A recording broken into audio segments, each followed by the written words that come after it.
Philippians 4:13. Christ gives me the strength to face anything. Other versions say, I can do all things through Him who gives me strength. What to do with your personal weaknesses? Maraming kahinaan ng tao o maraming ginuguni-guni na kahinaan, ano ang marapat gawin dito? Panginoon, salamat po dahil kayo ang aming lakas. Salamat sa inyong paglilinis. Salamat sa inyong liwanag. Ngayon, Panginoon, humihingi kami ng inyong pagpapala, karunungan, kaliwanagan. Buksan niyo ang aming isip at puso. Maunawa ang maraming bagay na kuminsan ay nagpapabigat sa aming buhay na dapat naman sana ay hindi. Teach us. Be our preacher, our teacher, and healer. We seek you, Father, in the name of your Son, Jesus our Lord and our friend. What to do with your personal weakness? Know and acknowledge your weakness. Kilalanin, alamin, at tanggapin ang mga kahinaan. Romans 7:18, I know that my selfish desires won't let me do anything that is good. Even when I want to do right, I cannot. Yan ang sinasabi ni Pablo, kahit gusto kong gawin ang tama, hindi ko nagagawa. Kahit anong mabuting gawin ko, hindi yun ang aking laging nagagawa. Kinikilala ang kahinaan, kinikilala maging ang pagkakamali. 2 Corinthians 11:27-29, I have worked and struggled and spent many sleepless nights. I have gone hungry and thirsty and often had nothing to eat. I have been cold from not having enough clothes to keep me warm. Besides everything else, each day I am burdened down, worrying about all the churches. When others are weak, I am weak too. When others are tricked into sin, I get angry. So Paul speaks here, acknowledging his weaknesses, his shortcomings, and his very weak human nature, in spite of his great calling and great office. Strengthen your weakness with training and practice. Matapos sa ating makilala, masuri, maihayag ang ating mga kahinaan, ito'y palakasin sa mamamagitan ng pagsasanay. Pagsasanay, maging ang mga athletes, lumalakas sa pagsasanay. Ang mahina ay lumalakas at yung malakas ay lalong lumalakas kung nagsasanay. Spiritual practice. 1 Corinthians 9:7, I keep my body under control and make it my slave. That is physical practice, which is a metaphor also for spiritual practice. Sinasanay natin ang ating ugali. Sinasanay ang asal. Sinasanay ang kilos para maitama ang mali, maituwid ang liko, at mapaganda ang hindi maganda. 1 Timothy 4:8, exercise is good for your body, but religion helps you in every way. It promises life now and forever. So here, yung dalawang uri ng exercise ay pinapakita, physical exercise and spiritual exercise through the practice of correct religion. Makikita natin na laging kailangan ng pagsasanay sa anumang larangan ng buhay. What to do with your personal weakness? Strengthen your weakness with supplementation from other people. May mga kahinaan tayo na talagang kahinaan natin kahit anong pagsasanay at practice ang gawin mo, kahinaan siya talaga. Kaya kailangan tayong humugot ng lakas mula sa ibang taong nasa paligid natin na yung ating kahinaan ang kanilang lakas. Kaya maganda na ang mag-asawa, magkaiba ng mga strengths, magkakaiba rin ng weaknesses, at hindi mo pipilitin yung strength mo ay maging strength niya, kundi yung strength mo ang ibibigay mo sa kanya, at yung weakness mo ay pupunan niya ng kanyang sariling strength. Hindi kailangan magkamukha kayo para kayo magkasundo, mas magkaiba, mas tugma, kasi magkakatulungan kayo sa mga kahinaan. Kung meron tayong kapatid na napakagaling sa isang larangan ng buhay, siya ang ating aasahan, At sa ibang larangan naman, aasa siya sa atin. This is the very concept of the church. Iba-ibang gifts, iba-ibang kakayanan, iba-ibang karunungan, iba-ibang mga katangian, pinagsasama-sama para magkatulong-tulungan. Hindi mo pipilit yung galing mo na makita mo sa iba. Hindi mo ipipilit na yung husay mo ay maging husay ng iba kasi kaya ka nga nandyan at mahusay sa kanyang bagay para matakpan, matulungan, masuportahan yung hina ng iba at yung hina mo naman ay susuportahan ng galing nila. God is not a God of sameness, but God of variety. And in our unity, we find completion through the ministrations of each other and to each other. Kailangan natin ang isa't isa. Ecclesiastes 4:9, you are better having a friend than to be all alone, because then you will get more enjoyment out of what you earn. Mas mainam daw na may kaibigan, may kasama, may katuwang, kesa nag-iisa ka. At kung malakas ang iyong kita, marami kang resources, mas mainam na marami kang kaibigan, share it with them. Kung gusto mong lumakad, wala silang pera, ilibre mo, edi mas masaya ka, nagamit mo ang iyong pera, kesa nandun yung pera mo sa lalagyan, nag-iisa ka naman. Mahalaga yung pagkasama-sama. It is the very essence of spirituality, unity. So, give help. And that is strengthening others and also yourself. What is so miraculous about helping others is that it also helps us. Pag tayo'y matulungin sa iba, natutulungan din natin sarili. Pag nagpapasaya tayo ng iba, sumasaya din tayo. Pag nagbibigay tayo, napapayaman din tayo ng pagbibigay na yun. Kaya napakahalagang exercise yung pagtulong sa kapwa. At kung ano ang iyong galing, yun ay ibigay mo sa iyong kapwa. Kaya sa isang pamilya, kung minsan ay napakagaling mong kumita, marami kang kita, yun ang role mo, financial support sa mga kulang ang finances, pero yung kulang ang finances, may ibang galing din yan. Kailangan i-contribute din nila yung galing nila sa pamilya, hindi tagatanggap lang sila ng pera. So kung mayroong isang member ng family na na-ospital, nagkakasakit, mayroong nagsusuporta dyan sa pera kasi mas marami siyang pera, yung iba naman, ang suporta nila, warm body. Sila yung nag-aalaga, sila yung nag-iintindi, sila yung bili dito, lakad doon, takbo dito. Yun ang kontribusyon nila. Kanya-kanyang kontribusyon sa pag-aalagaan ng mga mahal natin sa buhay. 1 Corinthians 12:7, now to each one the manifestation of the Spirit is given for the common good. Bawat isa sa church, merong spiritual gift. Ibinigay yun sa kanya ng Diyos para sa ikabubuti ng buong kapatiran, hindi lang sa kanyang sarili. Kaya kahit sa church, meron talaga na gifted with a lot of money, so sila yung mas maraming ibinibigay na financial support sa needs.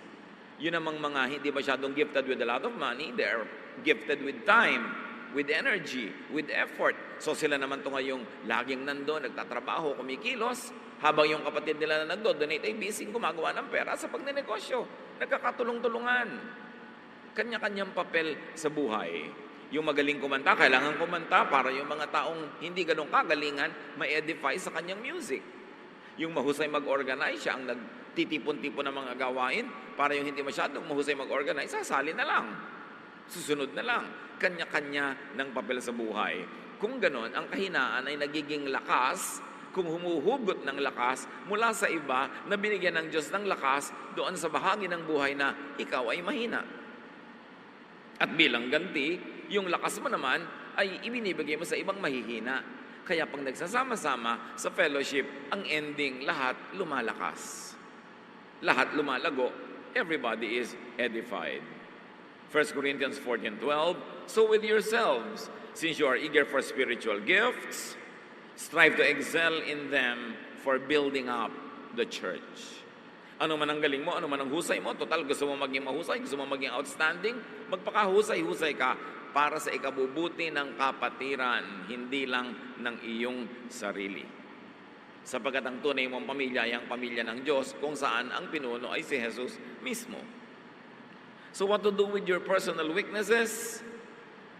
Strengthen your weakness with supplementation from God, from Jesus, from the Father and from the Son.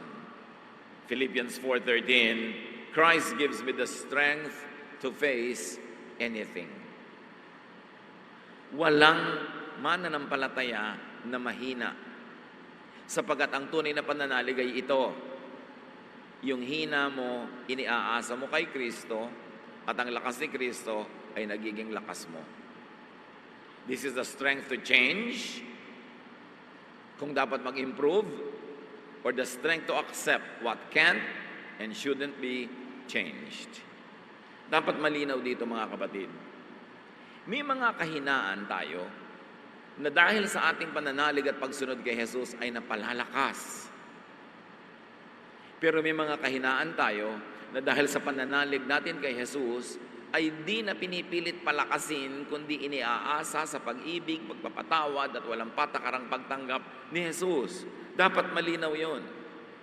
Hindi ka pumupunta kay Jesus para lang baguhin ka niya, kundi pumupunta ka kay Jesus para tanggapin niya ng walang patakaran. Yun ang tunay na pag-ibig ng Diyos.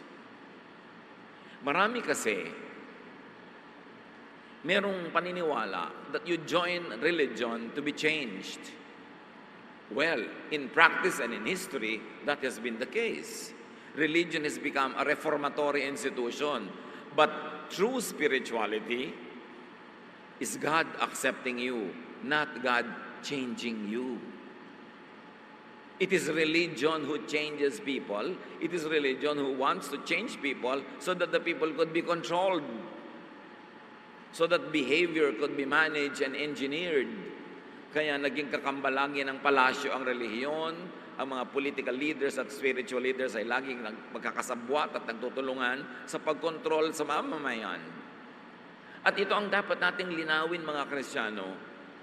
God is not in a business of changing you, but God is in the loving business of accepting you.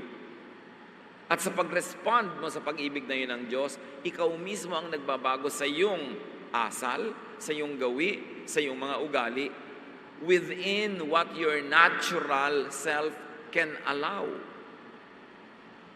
Minsan, sobrang expectation natin, naku, sumali ka sa church namin, lalamig ang ulo mo. Sumali ka sa church natin, magbabago ka, titigil ka ng mga bisyo mo, magiging ganito ka, magiging ganon ka. Kaya tuloy, ang laki ng pressure sa mga tao pag sumasali sila sa church. O kaya, ang laki na lang ng takot nilang sumali kasi baka sila biglang baguhin o hindi nila makayang mabago at sila'y mabigo. Baluktot ang pananaw natin sa true spirituality. Jesus accepts us. And in response to that love, we begin to calibrate our behavior to the point that we follow in His footsteps. But that is our decision. But the business of Jesus is to accept us and to love us and to cleanse us. Pero hindi yung, ayan, Pastor, pasalihin nyo nga po ang anak ko sa retreat para bumait. Ano yung retreat? Reformatory institution. Yung husband ko po, puntahan nyo para maipag-pray nyo para magbago. Baluktot ang mga pananaw natin sa religious activity or spiritual activity. Dinadala natin ang mga mahal natin sa buhay sa Diyos para makatanggap sila ng walang patakarang pagtanggap at pagmamahal, pagpapatawad, pag-ibig ng Diyos. Hindi para biglan sila ng pressure na magbago. Kaya madalas bigo.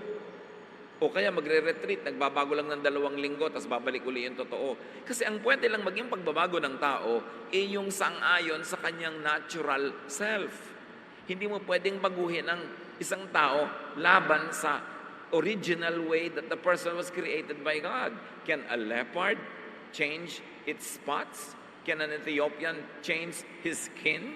Sabi sa Bible, the obvious answer is no. You don't go to religion to be changed. You go to God to be accepted and for you to feel that love. And in response to that love, you begin to fine-tune, to calibrate, to improve your behavior within your nature. But religious activity or membership cannot change your nature. Because yung nature mo, Diyos ang gumawa nun. Dapat malinaw yon para hindi sobrang pressure sa atin when we become a member of a spiritual community at hindi rin sobrang pressure na ibinibigay natin sa iba. O ano, 3 taon ka nang nagba-Bible study, takot ka pa rin sa dilim. We expect people to change overnight just because nagbukas ng Bible, just because umattend ng church. O ano, Sunday school ka ng Sunday school dyan, malululain ka pa rin, may phobia ka pa rin, natatakot ka pa rin. Tuloy sobrang pressure ang binibigay natin sa kapwa at marami napipilitang magpanggap para lang magmukhang oo nga, nagbago na sila. Tapos pag lumabas yung totoo nila uli, machichismis, nagbabackslide. Kaya napaka-oppressive kasama ang mga baluktot ang mga pananalig. Ang hirap nilang kasama kasi hindi nila naiintindihan na ang Diyos ay nagpapatawad, hindi nagbabago ng tao. Kasi kung ang Diyos ang nagbabago ng tao, di Diyos dapat ang managot sa lahat ng hindi nagbago. Kasi siya pala ang nagbabago ng tao, di lahat ng hindi nagbago, siya ang may gawa. No, God accepts and loves us. Warts, wounds, scars, and all. That is the love of God through Jesus that even Christians do not understand. Sobra tayong nagiging legalistic. Member ka na dito, dapat ganito ka na, dapat ganun ka na, dapat ganun ka na. Puro mga panlabas at mga behavioral changes ang inaatupag natin, samantalang ang business ng Diyos ay mag-heal, magpagaling sa pamamagitan ng pagtanggap, pag-ibig, pagpapatawad. Pati si Pablo, na napakalaki ng ministry, maraming mga hindi na bago sa kanya. 2 Corinthians 12, 6-9. Even if I should choose to boast, I would not be a fool because I would be speaking the truth. But I refrain so no one will think more of me than what is warranted by what I do or say, or because of those surpassingly great revelations. Si Pablo, dinala ng Diyos sa ikatatlong langit, to the third heaven. Binigyan siya ng mga revelation na hindi nabigay sa mga original 12 apostles. Ang dami-dami niyang nalaman na higit sa nalaman ng mga kasama ni Jesus at susunod-sunod sa kanya sa earthly life ni Jesus. Pero sabi niya, kahit ganitong surpassing ang revelation na binigay sa akin, marami pa rin akong weaknesses. Marami pa rin akong hindi na bago. At yun ay tinatanggap ko na lang. At iniaasa ko na lang yun kay Jesus. So, but therefore, in order to keep me from becoming conceited, I was given a thorn in my flesh, a messenger of Satan, to torment me. Walang lubos na nakaunawa kung ano yung thorn in the flesh. Pero ang sinasabi ni Pablo, meron akong kahinaan, meron akong kapintasan, meron akong pagdurusa na inihalalapit ko sa Diyos na alisin niya, pero hindi niya inalis. Sa kabila ng katotohanan na ako'y binigyan niya ng great revelation, napakahusay ng ibinigay niya sa aking ministry, pero sabi niya, sa makatuwid, pinanatili ng Diyos itong aking matatawag ng ibang kapintasan o kahinaan para ma-check ang pride ko. Kasi sobrang ibinigay sa akin na spiritual gift. So binigyan ito ng kapintasan o kahinaan, maging kapintasan sa tingin lang ng iba, para hindi naman ako sobrang yumabang. Para may weakness pa rin ako. Para ako'y laging umaasa sa Diyos. Sabi niya, 3 times, I pleaded with the Lord to take it away from me. But He said to me, my grace is sufficient for you, for my power is made perfect in weakness. Therefore, I will boast all the more gladly about my weaknesses, so that Christ's power may rest on me. Ang linaw. Sabi niya, napakadakila ng ministry ibinigay sa akin, ang katalinuhan, ang revelation na binigay sa akin, grabe. Pero sa kabila nun, meron namang ibinigay sa akin na kahinaan. At kiusap ko na ito 3 beses. Pero ang sagot ng Diyos, hayaan mong manatili ang iyong kahinaan para aasa ka pa rin sa akin. Kahit napaka-great ng gift sa iyo, kahit napaka-great ng ministry sa iyo, aasa ka pa rin sa pangunawa, aasa ka pa rin sa kabaitan ng kapwa. Kasi meron kang kahinaan o kapintasan. It was part of the package. Hindi yun inalis ng Diyos. So huwag niyong asahan na kung mo lang kayo ay lumapit kay Jesus, tumanggap kay Jesus, naging member ng isang religious community, ay lahat ng weaknesses ay matatanggal. Meron kang sinasadya ng Diyos na iwan doon para wag kang yumabang, para lalo kang umasa sa Kanya, tulad kay Paul. 2 Corinthians 12:10, yes, I am glad to be weak, if it is for Christ, because when I am weak, I am strong. Sa inyo, may kahinaan ako. Mayroong kulang, may kapintasan, pero habang iniaasa ko sa Diyos yon, nagiging lakas ko yon, kasi yun ang nagiging entry point ng Diyos sa buhay ko. Mahirap kasi maging entry point ng Diyos sa atin yung ating strength, lalo't kung napapayabang na tayo, nagiging mapagbataas, pero yung weakness mo na lagi mong iniaasa sa Diyos, yun ang pinakamadaling entry point ng Diyos into your life. So, don't expect yourself to be strong in every area, and don't expect others to be strong in every area, because in God's infinite wisdom, He has allowed this thorn in the flesh, not only in Paul, but in many of us. At doon tayo aasa sa kanyang pag-ibig, sa kanyang pagtaguyod, at sa kanyang patuloy na pagmamahal. Then after doing what you could to change or to improve, accept your weakness. Meron tayong weakness, identify mo yan. Magpa-practice ka, gagawin mo ang iyong magagawa para yan ay mag-improve, para yan palakasin. Pero kung nagawa mo na yung sagad, nagsikap ka na baguhin ang isang bagay, palakasin ang isang kahinaan, at kahinaan pa rin yun, pwes tanggapin mo na part yon ng iyong buhay at magiging part yon ng iyong definition of who you are at maaaring maging springboard pa yon for your ministry. 2 Corinthians 12:7, of course I am now referring to the wonderful things I saw. Out of Satan's angels, one of Satan's angels was sent to make me suffer terribly so that I would not feel too proud. Another version saying the same thing, sabi ni Pablo, naku, may kahinaan pa rin ako talaga at yun ay tatanggapin ko na at maaaring yan ang maging sanhi para hindi naman ako maging mayabang.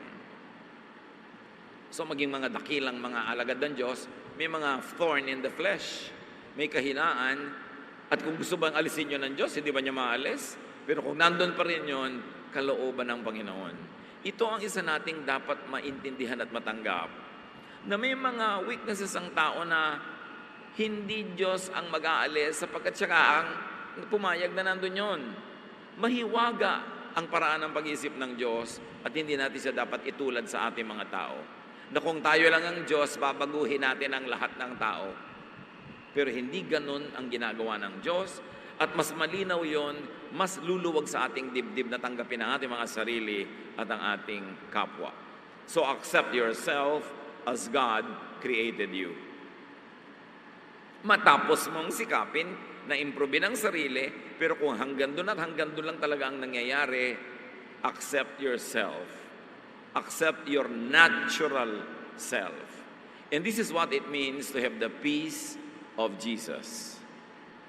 Habang nakikipagtunggali ka sa iyong sarili, habang nire-reject mo ang iyong sarili at ang iyong kapwa, hindi ka magkakaroon ng kapayapaan.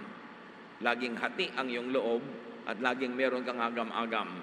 Pero ang sabi ni Lord, my peace I give to you, not as the world gives, do I give. Ganon. Do not be afraid. Do not let your heart be troubled. I have overcome the world. So yung mga kahinaan natin, yun ay charge to Jesus. Yun ang ibig sabihin na meron tayong tagapagligtas. Hindi tayo ang nagliligtas sa ating sarili. So, real Christian spirituality is not a reformatory institution. It is acceptance because of love, because of the love of God. Ang tunay na paglapit sa Diyos ay hindi yung babaguhin mo yung sarili to the point na pasado ka na sa standard ng Diyos. Ang tunay na paglapit ng Diyos ay babaguhin ang iyong attitude about even yourself. Mamahalin at tatanggapin ka ng Diyos. Kaya maraming tao, lalo nang nag-religion, lalong nag-guilty. Nung naging religious, lalong bumigat ang kalooban, lalong lumungkot, lalong nagiging hypocritical, laging maging mapagpanggap. Kasi akala niya, kung mo lumapit ka na sa Diyos, change ka na. Eh, hindi naman talaga totoo. So, nagpapanggap na nag-change. At nakakaroon ka ng sakit pag lagi ka nagpapanggap. You don't change the brothers and the sisters. You accept and love them. And that love is what will inspire them to become the better versions of their own selves. Not to be the copy of another person, but to be the better version, the best version of their own natural selves. Dapat kung tayo yung mga kapatid sa Panginoon, pag nandyan tayo, yung mga tao are at ease to be true, to be real, to be themselves. Hindi yung pag nandyan ka, nagpapanggap sila, nagbabanal-banalan dahil baka hindi sila pumasa sa iyong pihikang mga standards. Kaya nakakaroon ng kapahingahan ng tao pag tunay niyang natatagpuan ng Diyos dahil ang natatagpuan niya ay ang pag-ibig at pagtanggap ng Diyos na maging ng mga kapatiran. Ang mga kapatiran sa church, hindi ka dapat parang pulis na laging nag-iimbestiga, nagmamanman sa kabanalan ng iyong kapwa. At pagkatapos pag-uusapan at uhusgahan yung mga bumabagsak sa iyong standard. Coming to God is receiving His forgiveness, His unconditional love and acceptance. Not being forced into conforming to certain religious standards. Yun ang religion. Kaya magkaiba dapat yung organized religion sa true spirituality. Because in spirituality, you find freedom. You rest. You relax. Kaya sabi ni Jesus, come to me and I'll give you rest. Why? Because I will accept you. Because I will love you. And that is the same thing you should give to your brothers and sisters. Rest.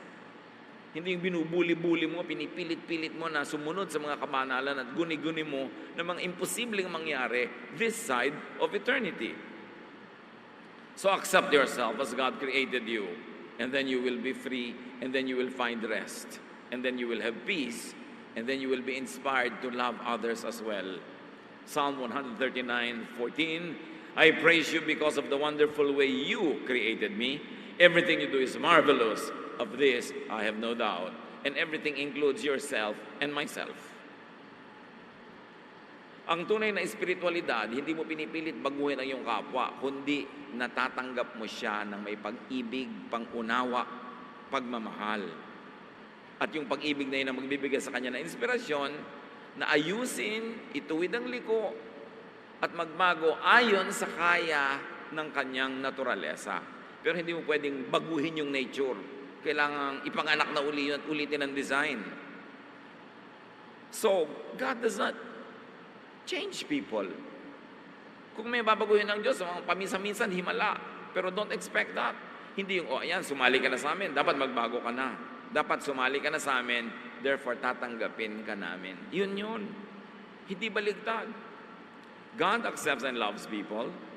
It is people who change their behavior as much as their nature would allow. It is people who decide to change their lifestyles as a response to stimulus, very especially to the stimulus of love. Kung binabago ng tao ang lifestyle niya, dapat response niya sa pag-ibig ng Diyos, hindi response niya sa takot na madisiplina at matiwalag. Kasi takot lang yun. Walang kwenta yung ginagawa out of fear. So, importante natin isipin yan, when people become spiritual and change, it is usually in response to God's love, not to disciplinary measures of the church. Panglabas lang yon, nagiging pampaimbabaw. It is always important. So live with and live in spite of your weakness. Kung nagawa mo na ang project mo, na-improve ang sarili, ayusin, at hanggang doon lang yon, pues itahimik mo ang iyong puso, live with it. And live in spite of it. At laging ipaalala sa sarili ang Philippians 4:13, I can do all things through Him who strengthens me. Yes, that is my weakness. But because of Christ's love, that also becomes my strength. Because now, in this weakness, I put Jesus, I put His love, I put the love of God the Father, and then that becomes a strength. Not my strength, but the strength of God through Jesus that I enjoy because Jesus is in my heart. And then focus and operate on your strength. Mga kapatid, ang binibigyan natin ng focus sa ating kapatiran ay hindi yung mga kasalanan at kakulangan ng kapwa, kundi ano yung mabuti at maganda sa kanila, at yun ang itanghal, yun ang itaas, at yun ang i-celebrate. Philippians 3:13, my friends, I don't feel I have already arrived, but I forget what is behind, and I struggle for what is ahead. Kinakalimutan ko na yung tapos na. Ang sinisikap ko na lang ay yung darating pa. Pagkatapos ang hilig-hilig ng mga Kristiyano mag-testimony na uungkatin, bubulat-latin ang lahat ng baho nung nakaraan pa. Bakit pa? It is a Western psychology. Ang mga Western people, mahilig silang bulat-latin yung past para magkaroon sila ng catharsis, para magkaroon sila ng luwag ng dibdib. Kaya ako, Kristiyano na ngayon, ito ang dati kong buhay, ito mga pinaggagawa ko. Hindi bagay sa ating mga Pilipino yung ganoon kasi meron tayong pangingimi na salingin at galawin yung mga ganoong masasela na mga bagay. Sa pagkopya naman natin sa mga Amerikano, pati yung mga testimony nila, ginagawa natin sa mga churches na pagchichismis ang katuloy pagkatapos. At pagkatapos, pagka napabalik ka sa dati mong buhay, machichismis ka na mag-backslide. Kaya hindi tayo mahilig yan sa mga testimony. Why celebrate and why make a big deal out of what's already past? Charge to the cross, it's finished. Sabi ni Paul, yung tapos na sa akin yan. Iniiwan ko na yan. Ang inaatupag ko yung darating pa. Napakahalaga na suriin din ang mga pinaggagawa natin sa mga churches. Ito ang aking buhay. Ito ang mga karumihan ko. Ito ang mga pinaggagawa ko. Bakit pag-uusapan pa mga ganon? Mga Amerikano mahilig doon. Pero hindi natin kailangan kopyahin yon. Hindi yun bagay sa kultura ng mga taga-asilangan. Sensitive kasi tayo sa ganung mga bagay. Ephesians 4:28-29, sabi niya, total, nasa Panginoon ka na. If you're a thief, quit stealing. Be honest and work hard so you will have something to give to people in need. Stop all your dirty talk. Say the right thing at the right time and help others by what you say. So ang mga pagbabago dito, behavioral, yung actual things that people do, pero hindi binabago yung kaloob-looban ng kaibuturan ng iyong puso. Kung talagang mahilig ka na kumain ng ganito, hindi kailangang baguhin yon. Kung talagang ikaw ay artistic, hindi kailangan tanggalin yon. Kung hindi ka artistic, hindi kailangan palitan yon. Yung basic nature mo, hindi yun binabago. Ang binabago lang natin yung outward behavior, especially that which affects people in a negative way. So sabi, kung dati ka magnanakaw, tumigil ka na magnakaw. Baliktarin mo yon, magtrabaho kang mabuti, sumobra ang kita mo, tumulong ka sa mga nangangailangan. Dati kang gumagawa ng mga mali, itama mo na para imbes na nasasaktan mo ang kapwa, ay natutulungan mo sila. Pero yung ikaw bilang isang tao, yung kaibuturan na yung kalooban, hindi binabago kasi Diyos ang nagbigay nun. We should know what can be changed and improved, and we should know what should be accepted and even celebrated para magkaroon tayo ng katahimikan sa ating puso. Accept others as God created them. So you don't accept only yourself, but others as well. Ephesians 2:10, God planned for us to do good things and to live as He always wanted us to live. That is why He sent Christ to make us what we are. So pag na-appreciate mo na nilikha ka ng Diyos, at kung may pinayagan siyang sa tingin ng iba ay weakness, nandyan pa, ma-appreciate mo pa rin yun na merong katuturan at kabuluhan yun, din mapapayapa ang iyong loob, and you will stop struggling with yourself all the time. John 13:34-35, but I am giving you a new command. You must love each other, just as I have loved you. If you love each other, everyone will know that you are my disciples. Walang sumama kay Jesus na sinabihan niya, aba, magbago ka muna bago ka sumama sa amin. Perfect ka ba bago ka sumama sa amin? Wala ka bang kasalanan? Tinanggap niya ang lahat. At sa pagtagal ng panahon, kapiling si Jesus, people improved and improved and improved in response to His love. But the first act is to accept them and love them. At ganun ang dapat nating ibigay sa kapwa, maging sa ating sarili. Accept people as victims, as products of their personal circumstances. Marami mga tao kaya sila nagkaganyan, biktima.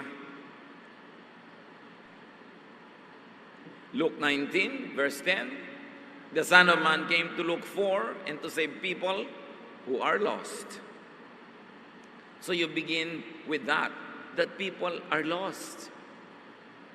And Jesus seeks them out to find them, to love them, to heal them, not to change them. Minsan may nadaanan ako isang Christian bookstore nakalagay, books that will change your life. Yun agad ang idea natin, come here and be changed. Yun ang idea ng religion Pero si Jesus, come and I'll accept you as you are. And then, you can become the better version of yourself in response to my love, in response to the strengthening that you will receive. But being changed is not a requirement. Meron pa ngang sobrang mga conservative churches, magpapa-youth camp, yung mga member nila magdadala ng pinsan, kaibigan na youth, tapos nire-reject nila dahil hindi nila gusto yung suot, hindi nila gusto yung kulay ng buhok ng kabataan, hindi nila gusto yung itsura. Aaten pa lang ang gusto mo, mukhang santo na. Ganun ang mga religion. Kaya yung mga tao ayaw na tuloy, natatakot. Samantalang, people need love, especially when they don't seem to deserve it. Hindi sa simula pa lang pinipili mo na agad. That is the way of the Pharisees. Laging nanguhusga, laging hindi ka pwede, hindi ka banal enough. John 8:11, sabi ni Jesus sa babaeng babatuhin sana ng mga tao, did anyone accuse you? No, sir, the woman answered. And that's because Jesus defended the woman. Then Jesus told her, I am not going to accuse you either. You may go now. Masarap kasama si Jesus. Kahit sabihin pa niya sa iyong, sin no more. Pero hindi niya ginagawang kailangan, sinless ka na bago ka lumapit sa akin. Sabi niya, I'm not going to accuse you. I will love you. This is the Jesus that we should know.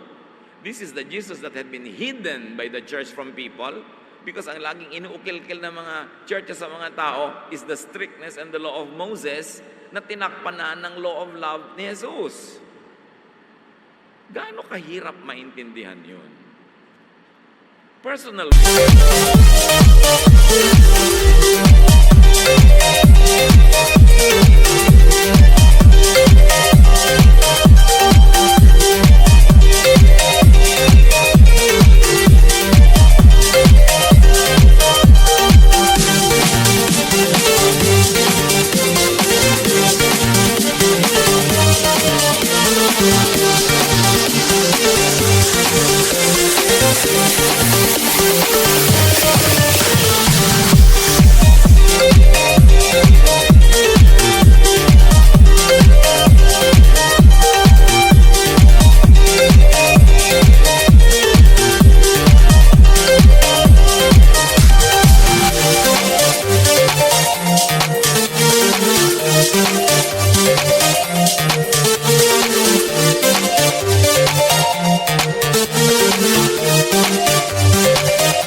Weakness should be recognized, strengthened, and turned into strength. Turn every disadvantage to an advantage. Mga kapatid, gusto kong ulitin ito. Kung meron kayong weakness, sa tingin nyo weakness, do what you can to strengthen it. And after you have done what you could, may natira pa rin o nandun pa rin siya, tanggapin nyo, manahimik kayo, live with it, live in spite of it, surrender it to Jesus, and depend on the love of Jesus.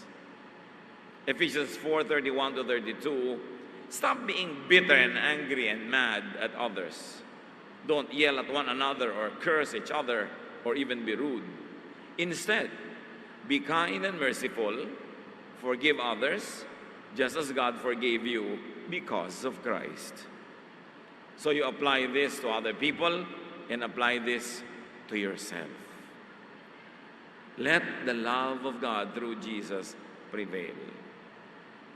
Personal weaknesses should be accepted and lived with after you have done what you could to improve on them. Ecclesiastes 3:11-12, and he puts questions in our minds about the past and the future. I know the best thing we can do is to always enjoy life. Do not problematize life. Do not over-problematize even your perceived weaknesses. Surrender it to the Lord and it will become a strength. Or surrender it to the love of Jesus and you will find acceptance and you will also find self-acceptance. Enjoy life because of your strength. Enjoy life in spite of your weaknesses. God loves you anyway. God loves you anyhow. And this is the peace of Jesus. Dear God, teach us to identify correctly our weaknesses, surrender them to you, get strength from you, O Lord, and improve ourselves. And in areas, O Lord, where our weaknesses remain in spite of what we try to do, teach us to be at peace with ourselves, to accept ourselves and others, and to go on living, focus on our strengths instead, and focus on the strength of others also. Patawarin mo kami, Panginoon, kung kami nagiging mapanghusga sa kapwa, maging sa aming mga sarili. Turuan mo kaming umasa, manalig sa inyong pag-ibig, sa inyong pagtanggap. At itong pag-ibig at pagtanggap na ito, ang siya rin naming magamit na pamantayan sa pakikipagkapwa, sa pakikitungo sa aming mga kapwa-tao. Turuan mo kami, Panginoon, na mapanatag ang loob, na matapos sa aming pagsisikap to keep improving, matanggap namin yung mga areas that will remain what is called a weakness. And that is where we depend on you, on your forgiveness, on your love, on your care, and on your support. Father, teach us to be restful, to be peaceful about ourselves and others.